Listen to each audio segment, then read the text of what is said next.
He thought the cedar box held cash. I hid an entire system of double books. He believed I'd stay silent after the blow. I carried compliance procedures and a chain of evidence. That night, I stopped hiding. I switched the box, changed the game, and rewrote the fate of my own family. The man who controlled everything in our house never imagined that a simple wooden box could hold more power than all his construction contracts combined.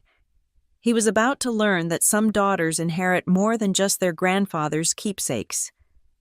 My name is Lena Prescott, and at 34, I never imagined I'd be sleeping in my childhood bedroom again, staring at the same water stain on the ceiling while my stepfather's voice boomed through the floorboards about respect and knowing your place. But here I was, back in my mother's North Ridge home after my relationship imploded, trading my downtown apartment for a house where Carl Benton's word was gospel and his construction company's success was the only acceptable dinner conversation. By day, I was a compliance officer at Hawthorne Meridian Investments, where I'd built my reputation dissecting infrastructure deals with surgical precision. I could spot a fraudulent invoice from across a conference room and trace money flows through shell companies like following breadcrumbs. My colleagues joked that I counted rivets in bridge contracts for fun. They weren't entirely wrong. By night, I became invisible in my own mother's house, watching her defer to Carl's every opinion while his son Trent sprawled across the living room like he owned it. Mom would flutter around them both, refilling drinks and agreeing with whatever Carl proclaimed about the city's development plans or his latest municipal contract win. It was during one of my late-night escapes to the garage, the only place where Carl's presence didn't suffocate the air, that I first noticed the discrepancies. I'd been looking for my grandfather's old cedar box, hoping to find some peace in organizing his vintage tools, when a cascade of receipts fell from Carl's workbench: rebar deliveries, concrete orders, standard construction supplies, except the quantities didn't match what I'd heard him bragging about for the Riverside Community Center project. At Hawthorne Meridian, we called this a red flag. In Carl's garage, surrounded by the smell of motor oil and sawdust, I called it the first crack in his perfect facade. The cedar box sat dusty on a back shelf, exactly where Grandpa had left it years ago. As I pulled it down, more papers scattered, invoices from Benton and Sons Construction with numbers that made my compliance instincts scream, an invoice for premium grade materials at premium prices, while the receipt underneath showed standard grade at standard cost. The difference? Paid in cash to accounts I didn't recognize. I'd spent 5 years building risk assessment frameworks for multi-million-dollar infrastructure investments. I knew exactly what I was looking at. A paper trail that someone had gotten sloppy about hiding. "Lena?" Carl's voice cut through the garage. "What are you doing out here?" I slipped the papers into the cedar box, my heart hammering with the same adrenaline rush I felt when uncovering fraud at work. "Just looking for Grandpa's level. Thought I'd fix that shelf in my room." He stood in the doorway, backlit by the kitchen light, his contractor's frame filling the space. "Your grandfather's tools aren't toys, and I don't appreciate people going through my workspace." "Of course," I said, holding the cedar box against my chest. "I'll be more careful." His eyes lingered on the box, then on me. For the first time since I'd moved back, I saw something shift in his expression. A calculation, like he was measuring lumber for a cut. That night, I lay in bed listening to him tell my mother about the new city contracts coming up, how Benton and Sons was positioned perfectly for the infrastructure boom.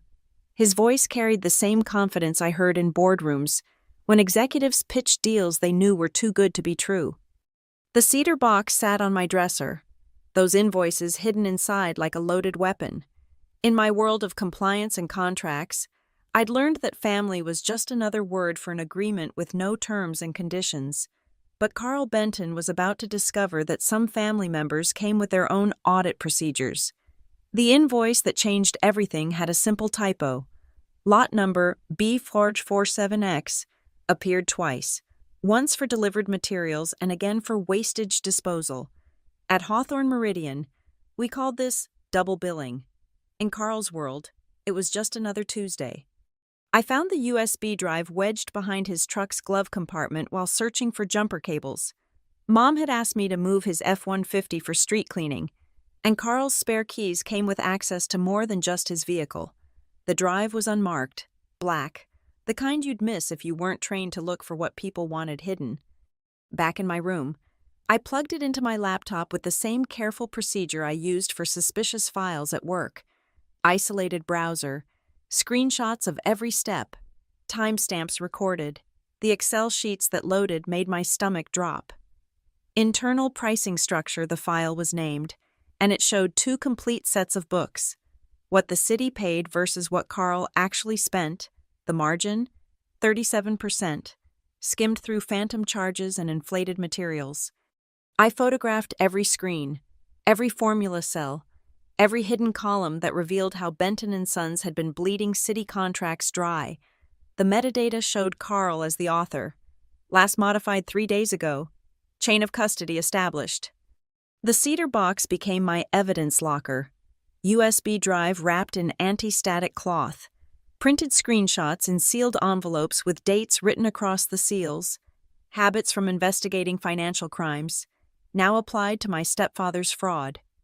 I added photos of the original invoices, the lot numbers highlighted, cross-referenced with the digital records. Lena, honey, have you seen Carl's garage keys? Mom's voice drifted up the stairs. On the kitchen counter, I called back, sliding the cedar box into my closet. I'd already had copies made. That evening, Carl's mood had shifted. He watched me across the dinner table as Trent bragged about landing a subcontract for concrete work. Funny thing, Carl said, cutting his steak with deliberate strokes. Found my garage lock was different today. New scratches on it. Probably the neighbor kids, Mom suggested. They've been riding their bikes too close to the... Wasn't kids. His eyes never left mine. Lock's been picked, professionally. I took a sip of water, steady as presenting quarterly findings. Maybe you should install security cameras. I could recommend some systems. We use them at Hawthorne for document storage areas. Maybe I should... He leaned back, and I recognized the look. The same one executives wore when they realized an auditor had been through their files. Or maybe people should mind their own business. That night, I made 2 copies of everything. One went into my safety deposit box at Riverton First National. The other I uploaded to an encrypted cloud server, the kind we used for whistleblower complaints. I documented the serial number of the USB drive, created hash values for each file, digital fingerprints that would hold up in court. From my window, I watched Carl in the garage, checking his files, recounting his receipts. He'd noticed something was off, but like most men who'd gotten away with crimes for too long, he couldn't imagine someone had already built a case against him. I pulled out my phone and scrolled through my contacts to a name I'd hoped never to use. Sandra Pike, forensic accountant, formerly of the State Financial Integrity Bureau. We'd worked together on a municipal bond fraud case 2 years ago. Sandy? It's Lena Prescott. I need an off-the-record consultation about construction contract fraud. How soon can we meet? As I spoke, the cedar box sat on my desk, its wood grain holding decades of family history. Grandpa had used it for his drafting tools, instruments of precision and honesty. Now it held something else, evidence that would either save my mother or destroy the family she thought she had. Carl thought he'd found scratches on a lock. He had no idea I'd already picked apart his entire life. The basement smelled like mold and broken promises. Carl announced the reorganization at breakfast, syrup sweet with false concern. Just temporary, he said, directing Trent and 2 workers to haul my belongings downstairs. Need to convert your room into a home office. Big contracts coming up. Mom stood by the coffee maker, her silence as practiced as her smile. No children were involved, no young ones to protect. Just me, the adult daughter who'd become an inconvenience in Carl's kingdom. The basement floods when it rains, I pointed out, watching them carry my desk past the kitchen. That's why we're putting in a sump pump next week. Carl's tone suggested the conversation was over. Besides, you're hardly ever home, always working late on those compliance things. Compliance things. He spat the words like they tasted bitter. I spent the morning setting up my laptop on a card table. Surrounded by concrete walls and exposed pipes, the Wi-Fi barely reached, but it was enough to continue building my case. Sandra Pike had confirmed what I suspected. The pattern of fraud was systematic, deliberate, and prosecutable. That evening's family dinner was a masterpiece of psychological warfare. Carl sat at the head of the table, my father's place, carving a roast like he was dissecting my presence in the house. "Lena's job is fascinating," he announced to Trent, who was scrolling through his phone. "She makes sure people follow rules, counts pennies, makes sure no one colors outside the lines." "Someone has to," I said, cutting my vegetables with precise movements. "That's the problem with your generation," Carl continued, pouring wine for himself and Trent, pointedly skipping my glass. "Always looking for problems where there aren't any. Take the Riverside project. Clean bid. Fair process. Best contractor won." "Benton and Sons?" I asked innocently. His knife paused mid-slice. "We bid it straight. Unlike those corporate types who think they know construction because they've read some spreadsheets." Mom finally spoke. "Lena's very good at her job. Hawthorne promoted her twice last year." "Checking boxes isn't building things," Carl said. "Trent here. He's learning real work, hands in concrete, not buried in papers." Trent looked up long enough to smirk. "Dad says I'll run the Riverside project myself. Already got the permits lined up." "Permits that haven't been issued yet?" The question slipped out before I could stop it. The room went silent. Carl set down his knife, the metal clicking against china with finality. "You know what your problem is, Lena? You bring your work home, always suspicious, always looking for angles. That's why David left you, isn't it? Man wants a partner, not an auditor." The cruelty was calculated, aimed at my rawest wound. But I'd sat across from worse men in conference rooms, men who thought personal attacks could derail investigations. "You're right," I said calmly. "I do bring work home, hard habit to break." After dinner, I retreated to the basement and opened my encrypted files. 2 more deposits to the shadow accounts, both dated after the Riverside bid submission. I cross-referenced them with the public bid documents. Carl had submitted one set of numbers to the city while operating from entirely different calculations. I created backup number 3, a physical binder with printed evidence, chronologically organized, indexed, and tabbed. Every deposit slip, every altered invoice, every email showing Carl's authorization. I wrapped it in plastic and hid it behind the water heater, where the flooding Carl mentioned would never reach. At midnight, I heard footsteps above, Carl's heavy tread moving between his office and garage. He was checking something, verifying his secrets were still secret. I pulled out my phone and composed an email to myself, CCing my personal attorney, documenting hostile living situation and financial irregularities discovered in household, maintaining evidence chain for potential whistleblower complaint. Send. Timestamp recorded. Another breadcrumb in the trail. The cedar box now held more than USB drives and invoices. I'd added the email about my room reassignment, photos of the basement conditions, and a recording app that activated whenever raised voices echoed through the floor. Carl thought demoting me to the basement would break my spirit. Instead, he'd given me the perfect war room. Concrete walls that muffled phone calls, distance from his prying eyes, and the kind of isolation that let me work undisturbed. From upstairs, I heard him telling Mom about the new office furniture arriving tomorrow, how professional it would look for client meetings. I smiled in the dark, updating my evidence log. He wanted to play power games in his house, but I was playing by courtroom rules, and in that arena, documentation always won. The garage was dark when I entered at 2 a.m., the cedar box tucked under my arm. I'd waited until Carl's snoring echoed through the vents, timed his patterns for weeks. 3 hours into sleep, he never stirred. But tonight, the universe had other plans. The overhead light blazed on. Carl stood by the switch, fully dressed, his face twisted with rage I'd never seen before. "Thought you were clever," He moved toward me, blocking the exit. I installed cameras last week. Watched you sneaking around, taking my papers. I gripped the cedar box tighter, my phone already recording in my pocket. Those papers document fraud. Carl, city funds you've been... He lunged forward, grabbing for the box. We struggled. Me trying to protect the evidence, him trying to tear it away. No children were harmed, no innocents involved. Just two adults locked in a battle over truth and lies. His superior strength prevailed. Shoving me backward, I stumbled, catching myself against his workbench, pain shooting through my ribs. "You have no idea who you're messing with," he snarled, clutching the box.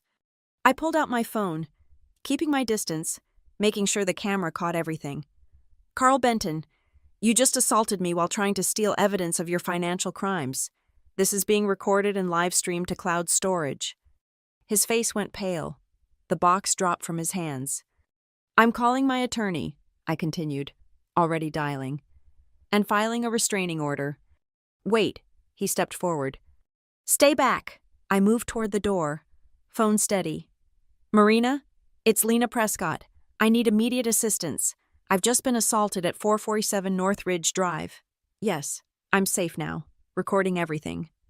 Marina Volkov from Sable and Knox Legal Clinic stayed on the line while I retreated to my car. Doors locked, watching Carl pace in the garage. Within an hour, she'd arranged an emergency consultation and contacted law enforcement about the assault. But I'd learned something crucial. Carl was rattled enough to get violent, which meant it was time for the switch. The next evening, while Carl met with his own lawyer downtown, I executed the plan. The original cedar box went into my safety deposit box at the bank, complete with the real USB drives, original documents, and new evidence. Photos of the bruises on my side, the police report number, the restraining order application. In its place, I prepared a decoy box, same cedar wood, same brass hinges, but filled with harmless contents, some cash to make it seem valuable, photocopies of old tax returns with no incriminating data, a USB drive containing nothing but family photos. I placed the decoy exactly where I'd been keeping the original, even adding dust patterns to match. If Carl came looking, and he would, he'd find what he expected, a box worth stealing, but containing nothing that could destroy him. The real evidence had multiplied. Marina had helped me file a formal whistleblower complaint with the Westlake Inspector General's office and the State Financial Integrity Bureau. Every document was authenticated, every chain of custody documented, every piece of evidence backed up in triplicate. "This is solid," Marina said, reviewing my files in her office. "The assault actually helps, shows consciousness of guilt, attempt to destroy evidence. But Lena, you need to be careful. Men like Carl, when cornered." "I know," I said, touching my still tender ribs. "That's why I'm not going back to the house until this is resolved." That night, from my hotel room, I watched through a friend's social media as Carl posted photos from a Benton & Sons company dinner. All smiles and confidence. He thought he'd won. That intimidation had worked. I opened my laptop and finalized the last piece, a comprehensive report for the Riverton Works Committee, detailing exactly how Carl Benton had defrauded their infrastructure projects, every invoice, every ghost transaction, every dollar stolen from taxpayer funds. The cedar box had been my grandfather's tool for building. Now it was my weapon for demolishing. And Carl had no idea the real box was already beyond his reach, its contents multiplying in the hands of prosecutors who specialized in taking down men exactly like him. My phone buzzed. A text from Mom. "Carl says you took something important. Please just give it back. We can work this out as a family." I didn't reply. Some family secrets weren't meant to be kept. They were meant to be exposed in court. The Riverton Works Committee met every second Tuesday in the City Hall's glass-walled conference room, a fishbowl where public money swam past hungry contractors. I knew Carl would be there. Benton & Sons had submitted their bid for the Riverside Park renovation, a $3.2 million project that would cement their position as the city's primary contractor. I'd registered to speak during public comment 2 weeks prior. listing myself as Lena Prescott, Independent Compliance Specialist. No mention of Hawthorne Meridian. This wasn't their fight. From my hotel room, I'd assembled a presentation that would make my corporate PowerPoints look like finger paintings. Each slide was a knife, sharpened with data and aimed at Carl's jugular. Invoice comparisons, payment flowcharts, photos of substandard materials from previous projects, metadata intact, timestamps visible. The morning of the meeting, I wore my sharpest suit, the one I reserved for testifying before regulatory boards. Marina Volkov sat beside me in the public gallery. Her presence a reminder that this wasn't just personal anymore. The State Financial Integrity Bureau had officially opened an investigation based on my whistleblower complaint. Carl entered with Trent and 2 lawyers, his contractor's swagger intact. He caught sight of me and his face went through a symphony of emotions. Surprise, anger, then forced confidence. He leaned over to whisper urgently to his legal team. Next, we'll hear from Benton & Sons regarding their Riverside proposal, the committee chair announced. Carl took the podium, all false charm and practiced phrases. He outlined their experience, their commitment to the community, their competitive pricing that would save taxpayers money. Trent nodded along, the heir apparent learning to lie with a straight face. Any questions from the committee? The chair asked. I'd like to reserve comment until after public input, said Commissioner Hayes, an older woman who'd run on a transparency platform. She'd been copied on my preliminary findings. My turn. I walked to the podium with my laptop and portable drive, hands steady despite the adrenaline surge. Good morning.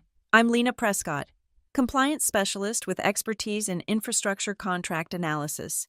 I'm here to present documented concerns about systematic overcharging in previous Benton & Sons city contracts. The room shifted. Carl's lawyers huddled closer. I clicked to my first slide, a split screen showing 2 invoices for the same materials, same lot numbers, different prices.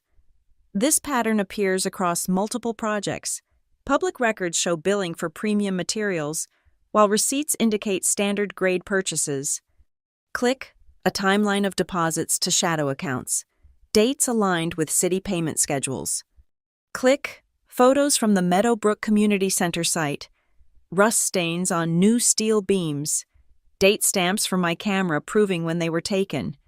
These documents have been provided to relevant authorities, I continued, my voice carrying the same measured tone I used in boardrooms. But the committee should be aware before awarding additional contracts. This is slander, Carl erupted from his seat. She's a disgruntled family member with a grudge. Mr. Benton, you'll have your opportunity to respond, the chair said firmly. I clicked again, an email from Carl's account, authorizing the adjusted pricing model for city projects, his digital signature at the bottom. The total overcharge to taxpayers across 7 projects exceeds $1.8 million, I stated. Documentation is available for committee review. Commissioner Hayes leaned forward. Ms. Prescott, do you have physical evidence to support these claims? This was the moment. The original documents are secured as evidence in an ongoing investigation. However, I can confirm that the State Financial Integrity Bureau has validated their authenticity. The committee members exchanged glances. Carl's face had gone from red to ash gray. Furthermore, I added, allowing a slight edge into my voice, attempts to retrieve or destroy this evidence have been documented, including an assault that resulted in a police report and restraining order. We'll need to table the Riverside bid pending review, the chair announced. Mr. Benton, you'll have 10 business days to respond to these allegations. Carl stood, his lawyers trying to hold him back. Where is it? He demanded. Eyes locked on mine. The box. I know you have it. Perfect. He'd just admitted, in public and on record, that he knew exactly what evidence I possessed. Any physical evidence is in appropriate hands, I replied calmly. Then, louder for the room. Though I'm curious why you're so concerned about a specific box. Mr. Benton, unless you already know what it contains. The committee chair gavel banged. Order! Mr. Benton, please control yourself or you'll be removed. As security stepped forward, I gathered my materials. In the gallery, several citizens were recording on their phones. Transparency in action. Carl slumped back into his chair, finally understanding. He'd been so focused on finding the box, he'd never considered I'd already emptied it into the hands of justice. The meeting adjourned in chaos, reporters already pressing forward with questions, but I walked out calmly, Marina at my side, knowing the trap had been sprung exactly where Carl couldn't control the narrative, in the harsh light of public scrutiny. The reconvened committee meeting drew triple the usual attendance. Word had spread through Riverton's construction community like wildfire. Benton & Sons was under scrutiny, and blood was in the water. I sat in the front row, my evidence binders arranged like weapons on the table before me. Carl entered looking diminished, his usual swagger replaced by defensive tension. His legal team had expanded to 4 suits, including Mitchell Crawford, known for defending white-collar criminals. They'd come prepared for war. The committee will now hear responses regarding the Riverside Park renovation bid, the chair announced. Mr. Benton, you have the floor. Carl approached the podium, papers trembling slightly in his hands. These accusations are baseless attacks from a vindictive family member. Ms. Prescott has personal grievances that— Mr. Benton, Commissioner Hayes interrupted. Please address the specific evidence presented, not the messenger. He shuffled his papers, finding his rehearsed rhythm. Benton & Sons has served this community for 30 years. Our pricing reflects fair market value and quality materials. Any discrepancies in documentation are simple accounting errors. I almost admired the performance, almost. Ms. Prescott, would you care to respond? I stood, bringing my laptop and a single manila folder. I'd like to present additional evidence that addresses Mr. Benton's claim of accounting errors. The projector displayed a new document, one I'd held in reserve, a Benton & Sons internal memo, dated 6 months ago, explicitly outlining the dual pricing structure, Carl's handwriting in the margins. Maintain separate records for city audit. This was recovered from the company's own files, I stated. Note the instruction to maintain separate records. That's not an accounting error. That's intentional fraud. Crawford jumped up. How was this document obtained? If it was stolen— Through legal discovery, Marina interjected from her seat. The State Financial Integrity Bureau executed a warrant yesterday morning. Ms. Prescott is presenting publicly available evidence from that action. The room erupted. Carl's face cycled through panic, rage, and defeat in seconds. I clicked to the next slide. Photographs from yesterday's raid. Boxes of evidence being carried from Benton & Sons offices. State investigators cataloging computers. Carl's office sealed with evidence tape. The investigation has uncovered systematic overcharging dating back 4 years, I continued. 43 distinct instances of billing fraud, totaling approximately $2.3 million in stolen taxpayer funds. Commissioner Rodriguez, who'd been silent until now, leaned into his microphone. Mr. Benton, can you explain why your company would need 2 sets of books? Carl's mouth moved soundlessly. Crawford whispered urgently in his ear. I invoke my Fifth Amendment rights, Carl finally said, the words barely audible. But I wasn't done. The final slide appeared, an email chain between Carl and the former city planning director, discussing reciprocal arrangements for contract approvals. The official had already been arrested that morning. The corruption extends beyond simple overcharging, I said, my voice steady despite the magnitude of what I was revealing. This is a pattern of bribery, fraud, and theft that has infected our city's infrastructure spending. The committee chair's gavel fell like thunder. Based on evidence presented and the ongoing state investigation, I moved to immediately disqualify Benton & Sons from all current bids and bar them from future city contracts pending resolution of criminal proceedings. Seconded, 3 commissioners said in unison. All in favor? Unanimous hands raised. Carl exploded from his chair. You can't do this! Trent, tell them about the permits. Mr. Benton, sit down or be removed, the chair commanded. 2 uniformed officers appeared at the chamber doors, not security, but Riverton Police. Detective Morrison, whom I'd been working with, nodded at me as he approached Carl. "Carl Benton, you're under arrest for conspiracy to commit fraud, theft of public funds, and bribery of a public official." As they read him his rights, Carl's eyes found mine. The look there wasn't defeat, it was disbelief. He'd operated with impunity for so long, the concept of consequences seemed foreign. "The forged documents," he muttered as they cuffed him. "Check her basement. She planted evidence." "Save it for your lawyer," Morrison advised, leading him past his stunned son and horrified legal team. I began packing my evidence binders, each document now part of the public record. Commissioner Hayes approached as the crowd dispersed. "That was thorough work, Ms. Prescott. The city owes you a debt." "Just doing what I'm trained to do," I replied, following the numbers wherever they lead. As I left City Hall, my phone buzzed with messages from reporters, colleagues, and investigators, but I ignored them all, walking past the cameras toward Marina's waiting car. The cedar box had done its job. What started as family keepsakes had become a vessel for justice, and Carl Benton would have years in federal prison to contemplate the difference between building something and stealing it. The cedar box sat closed on the committee table, its brass hinges catching the overhead lights. I'd requested this final moment, a theatrical flourish that would drive the last nail into Carl's coffin. The committee members leaned forward. Even though they'd already voted, the gallery was packed with citizens, reporters, and city employees who'd suspected corruption but never had proof. "Committee members," I began, "you've seen the financial evidence, you've heard about the systematic fraud, but there's one more piece that speaks to the personal motivation behind these crimes." I opened the box with deliberate ceremony. Inside, beyond the USB drives and evidence folders, lay a document that made my mother gasp from her seat in the gallery. "This is a draft property transfer deed," I said, holding it up. "Prepared 6 weeks ago but never executed.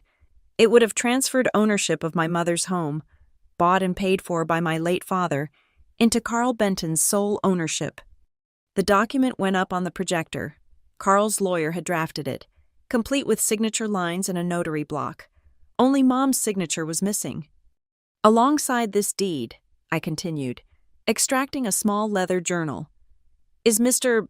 Benton's personal record of cash jobs, construction work done off the books, paid in cash, unreported to the IRS, 37 separate entries over 2 years.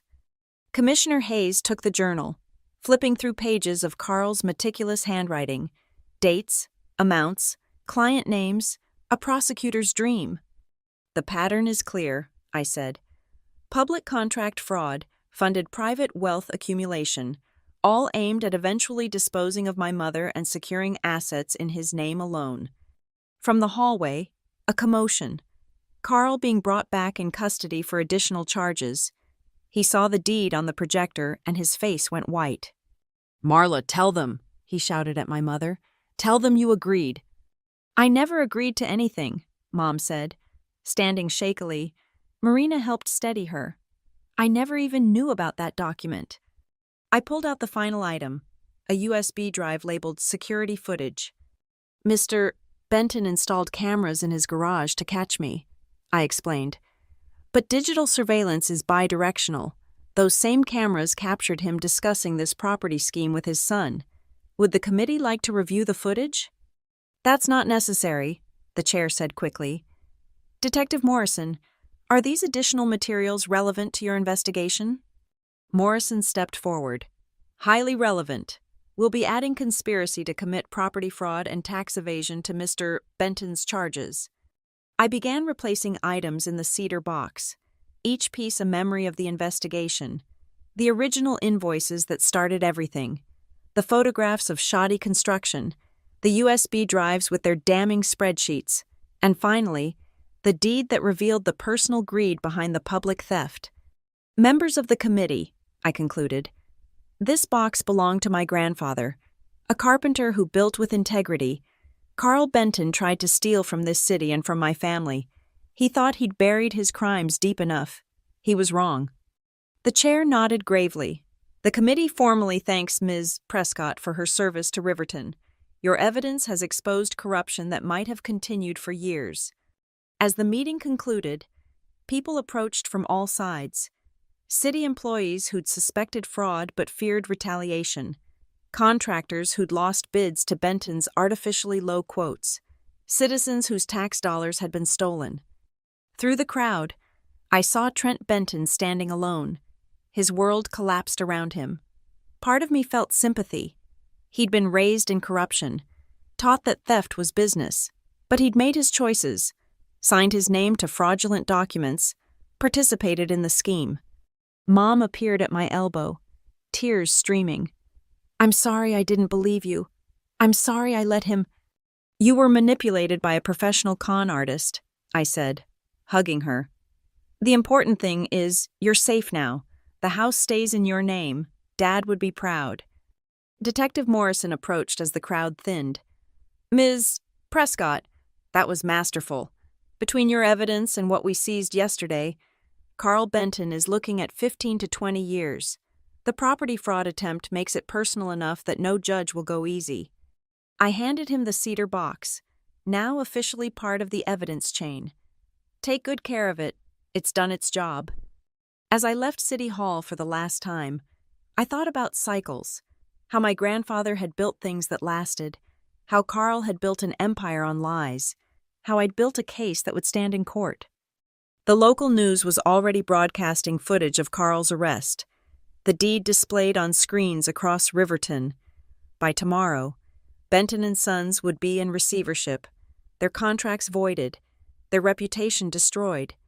Justice, I reflected, was just another form of construction. You gathered your materials, followed the blueprints, and built something that would endure.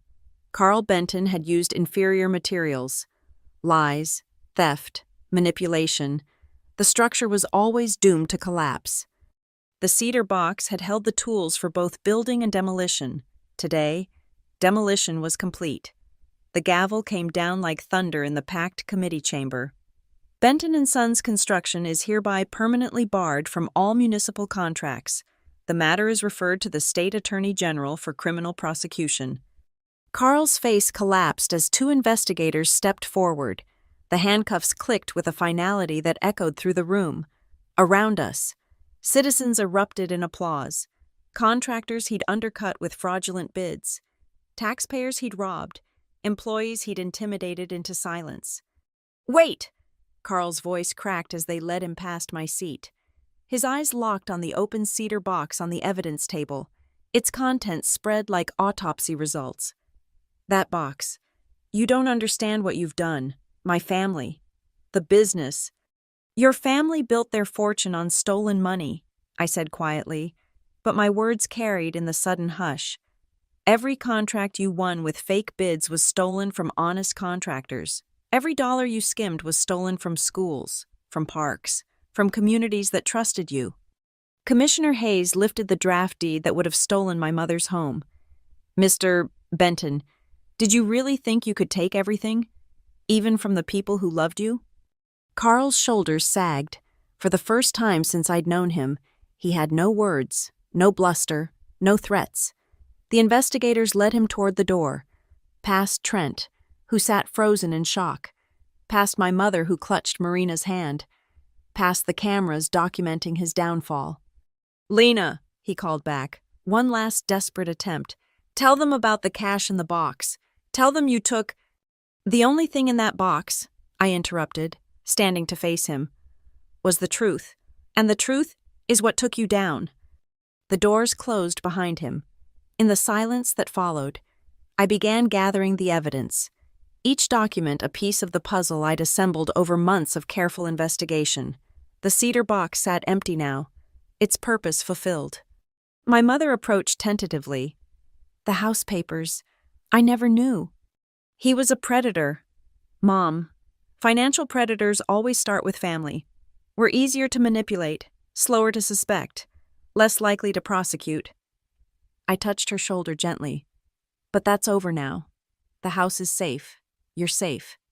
Detective Morrison supervised the evidence collection. each item catalogued and sealed. When he reached for the cedar box itself, I hesitated. "That belonged to my grandfather," I said. He smiled. "It'll be returned after trial. Seems fitting it should stay in the family, the honest part of the family."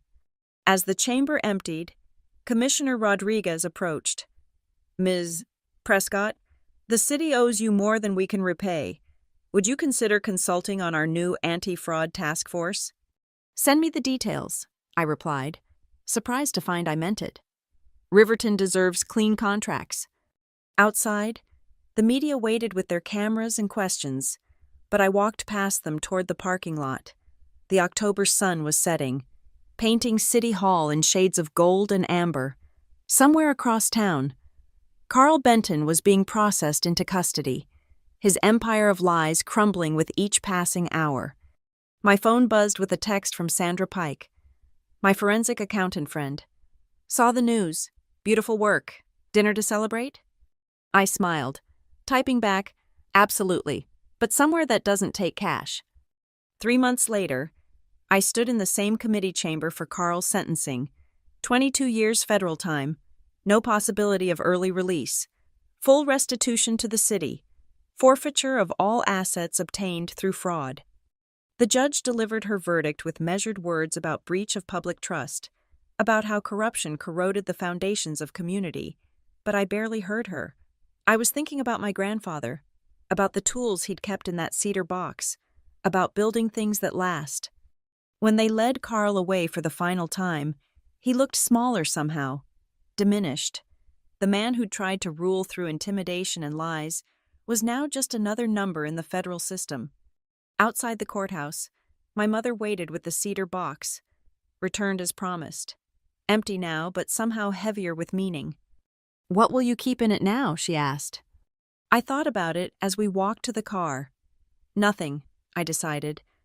Sometimes the most powerful thing a box can hold is the memory of what it once contained. She nodded, understanding. We drove home, her home, safe and secure, in comfortable silence.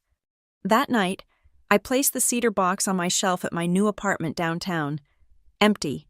It seemed to glow in the lamplight, a reminder that sometimes the best revenge isn't just winning, it's ensuring the guilty can never hurt anyone again.